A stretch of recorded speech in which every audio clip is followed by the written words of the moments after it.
around 2000, and I grew up in that kind of environment. Parang sinasabi ko nga sa mga talks ko, comics back then was inevitable.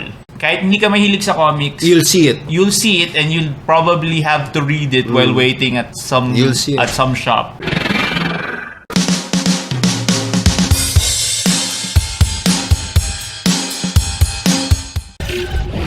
Welcome to Coffee and Comics, and tonight I have Mr. Jon Zamar with me, and he is gonna be presenting his works.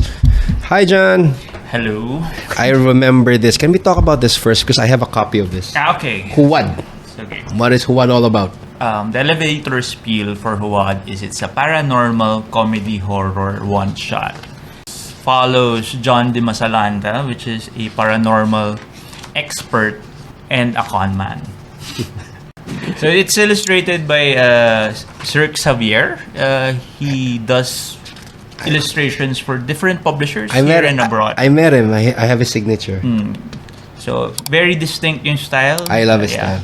Very ano siya, mix of modern and like classic Filipino eh. Yun lang yung magandang What I liked about this, the reason I got a copy is because of the art style. Hindi ko pa nababasa siya. Sabi ko, this is hindi siya anime. Hindi siya anime. It's back to parang DIY with na modern. Meron siyang old Filipino feel, but it's still modern. Mahal ba siya? Mahal ba siya i-hire as an artist? Well, as we're gonna be talking about more of my collaborators, most of them are like studio mates. So we work on different clienteles, and sometimes nakakapagsingit kami ng mga personal na projects. Right. So, if you're gonna hire si Cirx, he has a certain rate. So, kayo na lang mag-usap. We'll link it there. So, you can bahala na kayo. So, John, you've been in the comic book scene for so long. Yeah, when you put it like that, parang you make me feel so old. Oo naman. Bata ka pa kasi naman. You were starting and it. I remember when I started, I was the youngest dun sa studio. Now, whenever I like join any other studio or any art groups, ako na yung oldest. and you've been in with KOMIKON also.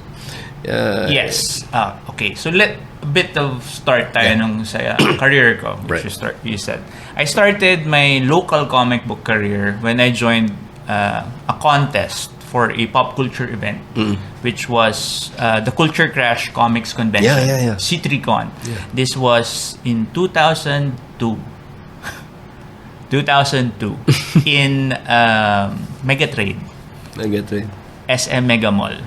So for the kids that have been attending pop culture conventions in SM Megatrade, more than 20 years nang nagkakaroon ng events doon. So so that's where I joined their contest. I won third place in the. Do you remember what you did? Yes, actually, how did you win? This is what I did. HUWAD? No, Digmaang Salinlahi, which was entitled Minsan sa Panaginip. Okay. Which eventually became my thesis then when I was defending it for my degree, fine arts major in UST. Ayun nga, sinali ko siya, fortunate enough to win third place. Tapos along with the win, I got, preamble lang, they were looking for a colorist a year before nung event. And you didn't color nung time na yun? I applied. Hindi ako natanggap. Pero after the event, they had another staff position na to be filled. So in-offer sa akin. So after the event, naging part ako ng staff ng Culture Crash. And you stayed in Culture Crash for how until long? It closed its door 2004 April. Until it crashed. Until it crashed. Unfortunately, it crashed. Culture Crash, guys, was a magazine that you can buy anywhere. It was readily available a lot, ano? It had good distribution. Pati 7-Eleven ata. 7-Eleven, that's yung parang crowning achievement ng boss namin was he was able to distribute it in 7-Eleven nationwide. Nationwide. You can get it anywhere. Kaya siya naging hit. Isa pa siguro magandang point malaman nila was that was the tail end of the industry. What do you mean? During the early 2000s, the big publishers, the big local publishers, the ones that produce 200,000 copies, of books per week and distribute nationally were still around. Pero I guess around that time nasa 20,000, 10,000 na lang yung piniprint nila. Tapos yung usual titles nila na 12 ganyan nag-dwindle down na to 2, nag-dwindle down na to 3. Wala talagang people at that point hindi na nagiging interested. Kaya why did that? Not really, because me as a fan of local comics, I was still buying during that time funny comics and other stuff that I could find. Na-mention nyo last week with Cherry that the newspapers were around. It was available in every corner, di ba? Every house had to have a newspaper. Yeah, di ba? Every street corner may newspaper. And alongside the newspaper, there would be local comics. That's right. Di ba? Kung saan ka makakita ng newspapers, lagi may comics. That's right. So, around 2000, and I grew up in that kind of environment. Parang sinasabi ko nga sa mga talks ko, comics back then was inevitable. It was. Kahit hindi ka mahilig sa comics, you'll see it. You'll see it and you'll probably have to read it while waiting at some shop. O kumain ka ng bubble gum, may comics diba? So yun. So I grew up in that kind of environment. Tapos I also grew when I went to Manila for my education. Medyo yun nga na you're not really from Manila. Yes, I was born and raised in Batangas. I see. So, around elementary, my parents decided na maybe you should go to Manila for your education. And medyo doon ako na exposed sa mas burgis na comics. What burgis meaning 50 pesos per issue I mean, na? It's the Marvel, foreign imports. The Marvel na Kasi back then, I was reading what they term as bangketa comics. Yan ang tawag noon. Yun yung tawag sa local comics din. Bangketa comics? Bangketa comics. Usually, bangketa kasi ginagamit sa palengke rin na pambalot ng tinapa. Oo nga. Di ba? It was so disposable back then. It was. Ang ironic nun is those same copies of comic books na pinambabalot ng tinapa are selling for 600 to 3,000 right now. That's right. I recently bought a Zuma comic. See? For around 1,000 pesos. In eBay. I bought it in eBay. Can you believe that? Because they used it as packaging for yung dried fish. So ngayon, wala nang mga copies nun. So yeah, yun yung background ko. So Culture Crash. Tapos when it crashed, I got involved with Artist Den. Artist Den was a studio. No, it was an artist support group. Ano siya?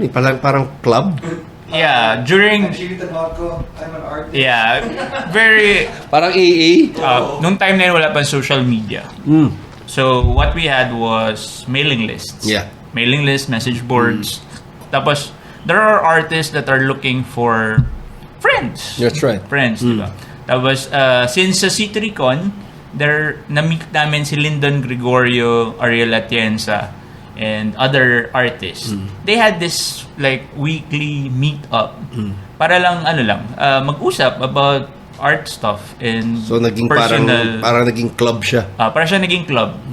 Dati it involves musicians then it involves other art form, performance art.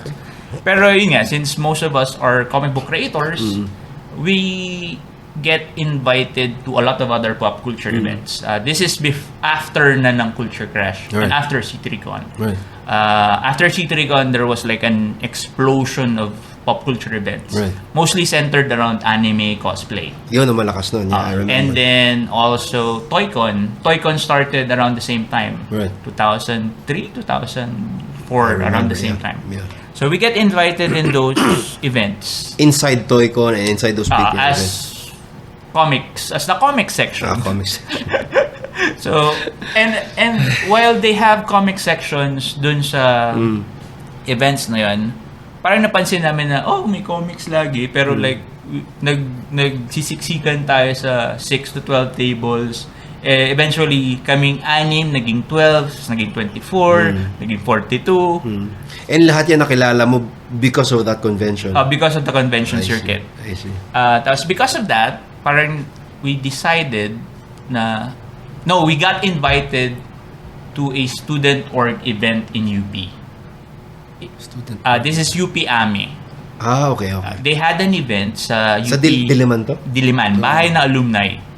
And then parang realization, if the students can do this kind of event, what more us na may pera, may trabaho. Adults na. And maybe it's time na meron tayong event that would spotlight comics. So, tail end, yun ang industry, start ng actually nung do-it-yourself culture ng comics natin is Alamat. Hindi natin matatanggal sa Alamat na. They were the trailblazers, kumbaga. Early 90s, mid-90s. Yeah. And then, there were a couple of companies that tried to emulate. Do industry standard na... Meaning Western standards? Not really Western kasi Culture Crash was more Oriental, more manga nga Yeah. Yung cut maliit, diba? Cut maliit, tapos the art style is more Oriental. Tapos, after Culture Crash, there was Mangaholics. Yeah. Actually, simultaneous, meron din si Neo Fables, Neo. Yeah. So there were companies that were trying to make parang mas professional looking books. And did that work? I can only speak about yung mga companies that I've worked with. So, creatively driven siya. And creative people are more in tune with their creative side, not their business side. Oh yeah. So, I guess that's what happened to most of those initiatives. Hindi na market mabuti. Or fickle din kasi creatives di ba? Once you latch on to something else, magiging hindi na siya yung priority mo.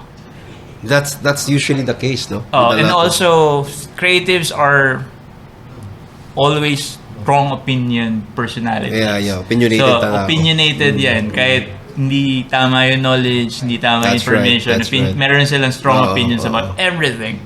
So, yun nga. So, mga creative differences and mga loss of motivation, mga ganyan. So, I guess that's what happened to most of those. But, ang nakita namin is people weren't trying to look for comic book jobs anymore. Because of the initiative that Alamat did, and also Culture Crash was holding this contest, yun nga, independent comic creation contest, which I joined. And that DIY comic book creation contest, dapat ikaw na mag-publish yan, ikaw na mag-print yan, ikaw lahat kasi yan. Ikaw mag-print, ikaw mag-cut, ikaw mag-drawing, ikaw Gastos mo lahat. Gastos mo lahat. I see. Tapos dahil nga dun sa part na yun, marami nang gumagawa. Up to this day, nabuo yung Comic-Con. Caution, approximately 5 seconds remaining.